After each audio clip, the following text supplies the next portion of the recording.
It's my feel-good breakfast show.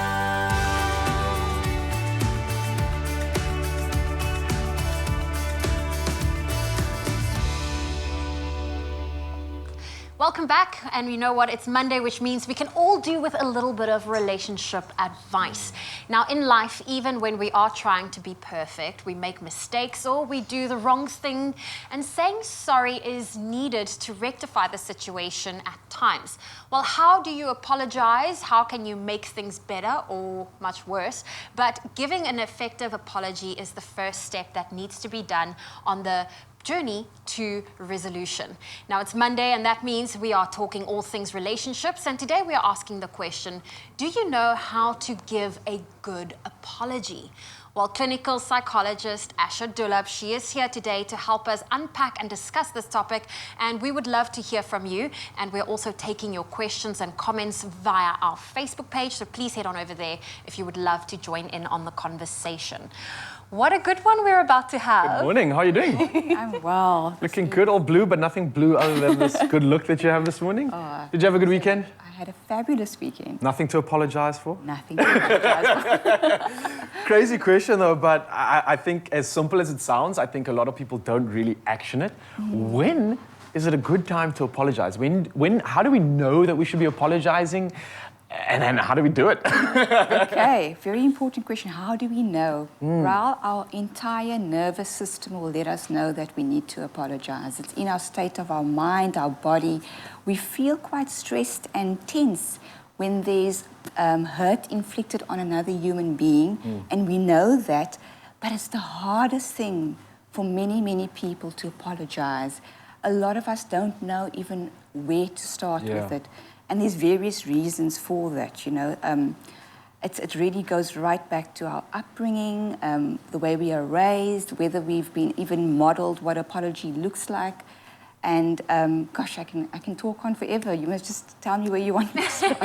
Well, I think let's start off with, why is it so important from a psychological level that we apologize to someone, to the person doing the apology and also to the person receiving it? Why is it so important for us to actually acknowledge the mistake that was made? It's important, Zoe, because of the healing response that it elicits. We need to heal as individuals, and when we don't apologize, we carry in ourselves the resentment, the anger, the shame, the guilt, and we are not able to restore the dignity that relationships so well deserve. And it extends to families, friends, business relations. I mean, so many people don't speak to each other because of the absence of an apology. And an apology is like a glue that can repair almost anything. But we are so vulnerable in that space that we don't action it out because we are scared. It comes with so much fear. As human beings, we don't like to experience failure or a sense of I've done wrong. And it's such a big step to say, I've done wrong and I'm so sorry, because we don't want to experience it as I've failed, but yet we are all faulty. And none of us are perfect, and we all make mistakes, whether intentionally or unintentionally. The reality is that an apology can heal ourselves on all levels. Maybe I want to try and dig a little bit deeper into that, because I find it through personal experience and just through witnessing it, and maybe even in myself, like you mentioned that we feel the need to apologize, like within our body, like you know you've done something wrong. You mentioned a brief moment as to why it's so difficult, but is there any other reason as to why we still, even when we know we should apologize, struggle to actually do the thing? Like, just go speak to the person, and you'd rather run from it and almost pretend like it never happened as opposed to just acknowledging it. Why is that so hard for us? I mean, it sounds so simple, just like say sorry, but we don't do it. Our pride gets in our way. And it's a very vulnerable space when we have to sit and really look at ourselves. Our shame comes up, it's our guilt. Like I said, we don't want to say sorry. And of course, it's the lack of empathy that people have. I mean, it's actually unbearable for some people to say, I'm so sorry. It sometimes can be related to trauma that a person has experienced that actually doesn't allow someone to develop empathy. So empathy, emotional intelligence is what is required for people to learn the very important skill of saying, I'm sorry. And I think the words I'm sorry also links into the words I love you, thank you, and please forgive me. I think a person that struggles with I'm sorry also struggles with I love you, thank you, please forgive me. So it's really it's a universal social ritual that is required to be taught from a very early age. I love that you mentioned from a very early age. Now, this is something I'm quite guilty of, is over-apologizing and sometimes saying sorry for things it's not necessary to say. So how's that on the flip side? How does that affect a person? Does that reflect on the person's self-esteem, or what does that come down to when you're very apologetic and Yes. you don't need to? There's certain things in life you don't need to apologize for. So there you have someone that's maybe trying to please others, like a people pleaser, trying to maintain peace, totally disregarding their own feelings. It's such an uncomfortable experience that we just sort of want to say sorry for everything, just to keep that kind of peace and harmony to the... In fact, we actually then become more inauthentic because we don't know when we actually need to say sorry, when it's appropriate, when it's sincere, because we're just saying sorry for everything. Because again, it's a representation of not being able to understand when is an apology really appropriate. And it goes back to a young age when you've done something and you're being told you need to say sorry and you don't even understand why, and that extends right into adulthood. Asha, well, coming through with some incredible advice right now. We're just talking about apologizing and the power of an apology. And later on, don't go anywhere, of course, because we're going to carry on this conversation. We're talking about the 5 apology languages. You heard the love languages. Now we've got 5 apology languages coming at you right in a bit. Don't go anywhere. We'll pick up with this conversation with the specialist soon. It's my feel-good breakfast show.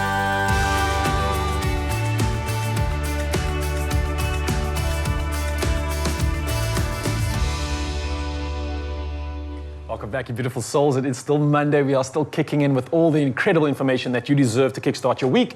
And speaking of incredible information, we've got an incredible specialist right here talking about relationships. And today we're asking the question, do you know how to give a good apology? A real apology, one that actually means something and resonates with the person you're delivering it to. So we're back with both online clinical psychologist Asha Dullabh to pack this topic and do obviously get you to also weigh in on these questions and conversation. So come through on our Facebook page and comment with anything that you want to know about this topic, because we're here to answer you, Mzansi. That's right. And I mean, I'm quite intrigued by this because before we ended up the last conversation, you mentioned the 5 apology languages. Yeah. And this is also identified by Dr. Gary Chapman, who identified the 5 love languages. So Asha, I'm hoping you are able to unpack the 5 apology languages. I didn't even know there were different ways of apologizing. Oh yes, we need to speak the right language to And I must just say, I just want to hype up your answer right now, because if you understand the 5 love languages, it is so powerful. I've practiced it. It has an incredible effect. I'm listening. Mzansi, listen to this right now. Write down these notes and practice it. Your life's going to be better for it. Well, it's just as powerful as the love language. Yeah. So when it comes to the apology languages, the first one is expressing regret. And this is really an emotional language. So it's the words, I'm sorry. But what's important in this step is that it's giving a reason why you're apologizing, not just saying, I'm sorry. So I'm sorry for raising my voice. I'm sorry for hurting your feelings when I said this about you. So being very specific, and it does require that emotional language. And many people say, I don't have that emotional language. But then take the time to learn, or ask your partner, how is it that I can best apologize to you? Very, very important. That's just the one. The next one would be really taking responsibility for your actions. And the words that need to come through here was, I did wrong. I am wrong in what I did. And some people need to hear that. I take full responsibility for ownership. how I've hurt you. And remember, in the whole process, every party is hurting, all right? So the other language is really just looking at how do I take action? So it's like really, really offering restitution. How am I going to take action to make this right? Because some people need another human being to take the action to say, this is what I need for you to do in order to make me feel that this is a sincere apology. And then obviously genuine repention, where you are just saying, this is how I'm going to actually make the change. This is how I plan to do it. This is what my steps are. This is how I would like to change. I don't like this part of myself, and this is how I would like to actually change or make things better. And it's really in behavior. It's no point saying, I'm going to change, and you don't change. And many people that keep on doing the same thing, they're making a choice then. They're not changing. Repeating something when there's no change, there's a choice. And of course, requesting forgiveness. Many people think, why is it that I need to actually ask for forgiveness when I apologize? But for some people, they need that to be requested because it sort of validates and highlights that the relationship has value. It's all about valuing the relationship, the person, when you say, please forgive me. So it's really in the power of our words. And those are the 5 apology languages, and there's so much available on the internet, and I encourage people to go and have conversations with their relevant family members or with anyone that they at this point find that they need to apologize, and see which language is it that the person actually connects with. Yeah, I was just thinking of a scenario where I've often heard of an apology, and it almost feels like this apology by numbers. We were speaking about it, where I'm like, you're saying sorry, but like, I don't feel like you're actually apologizing to me. And this person can be screaming themselves blue in the face, but they just don't understand. Yes. And I don't understand what they're trying to say. It's not resonating with me. Maybe that leads on to my question then as to why is it so important for, number one, us to understand our own love language, and then again, our partners and the loved ones that we have, why it's so vital to understand theirs? Yes, it's very important because you want to experience a sincere apology. It has to have sincerity, and you don't want to just be ticking off a box or, let me just get this over and done with, or, get out of jail free card. Yeah. It must be... I said sorry, so I'm fine. I can just move on with life. Exactly. It restores the dignity in a relationship. It restores, it rebuilds trust, it rehabilitates so much. And it's all in the arts. It's expressing the regret, it's responsibility, and it's remedy. So it's really powerful. I love that. Now, I listened to the 5 language apologies, or the 5 apology language steps that you've mentioned. How can we apply that into our lives, especially when it comes to our family or even our co-workers, our partners, our children? I think a lot of parents don't apologize to their children when they make a mistake. I think it first starts with identifying that there's a need to apologize, the power of it. We need to listen more. Active listening is really important. We need to raise the empathy within the emotional resonance. We need to plan and talk more about apologies. We can bring it into our life by having more conversations about apologies. Where there's understanding of how we relate and what really touches our heart, there's going to be complete healing that takes place. We bypass the heart in so many matters. We stay in our heads thinking, and we need to drop into our hearts and drop into our bodies, and that's when we'll release the tension. Absolutely love that. And I think on the flip side of that, if you don't apologize, you're left with resentment, with anger, negative emotion, everything that doesn't allow us to progress, grow, and thrive in this world. That was part 2. We've got one more section coming through later. Of course, Mzansi, you can come through on the social media comments and find out anything that you want to when it comes to apologizing, the real, authentic apology language that we're talking about. So one more part coming through. But for now, we're heading back to the kitchen. We've got something special to celebrate, and then we'll be back with this. It's my feel-good breakfast show.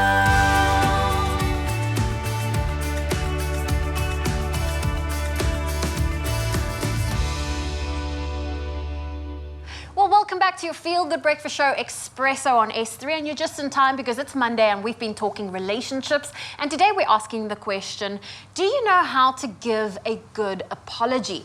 Well, we are back with our clinical psychologist, Asha Dullabh, to unpack this topic, so you can weigh in with your questions and comments on our Expresso Facebook page. Asha, I asked you now during the ad break, how do I know what my apology language is? How do I figure that out? A very important question, Zoe. So you can ask some questions to yourself. For example, if I need to apologize to someone, what would I typically say or do? That'll give you an indication as to which language you'll fit in. Also ask yourself, what about the situation or person really hurts me? What aspect of it that I'm really hurt? So get into the emotion. And also ask if someone has to apologize to me, what is it that I would expect them to say or do? So that will help you to identify, is it the regret that you want to see? Is it the restitution? Is it the asking for forgiveness? Is it them, what is it? Is it they need to express the empathy? What is it for you? And that will help you understand. Okay. So I like this part of the show because we get to be practical, and maybe I can put you on the spot here because I know Mzansi loves to see examples, right? So we get examples of apologizing. Let's say maybe you and I had a commitment this weekend. I screwed you over, I didn't show, I chose to spend it with someone else instead.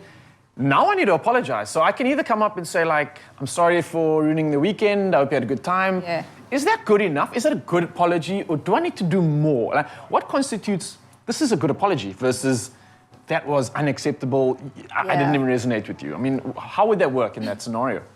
It's really with the intention, if it's sincere, but it's also the power of the words that we use. So we cannot say, I'm sorry that you feel this way. You are shifting blame. I'm sorry, but I didn't really think I hurt you, so I'm sorry, but. Yes. I'm sorry if you. Yeah. I'm sorry if you feel that way. It's not an if situation. I do feel hurt. So it's really about looking at the language that you're using. And it's about saying, I'm so sorry that I didn't make it this weekend. I was irresponsible. I've really hurt your feelings. I've acknowledged and I take full responsibility for hurting your feelings. All right, okay, I like that. I like that. Some practicality, something we can actually do in real time. You, Mzansi, of course, also have come through with your comments and your questions on social media, as you do, and the residents here to answer it. So let's see what has come through today. Iman Anthony Machaman says, hi, as you mentioned, an apology is like getting closure. How does one move forward without the closure, i.e. the person doesn't apologize or feel that they are not obligated to apologize? Oh, I like that. Now that is very hard because there isn't really closure because you sit with that kind of, feelings that are unmet. So there's going to be shame and guilt from the person that has hurt the person and the other person will also struggle. There's no prosper in growth or healing or change. There's no restoration.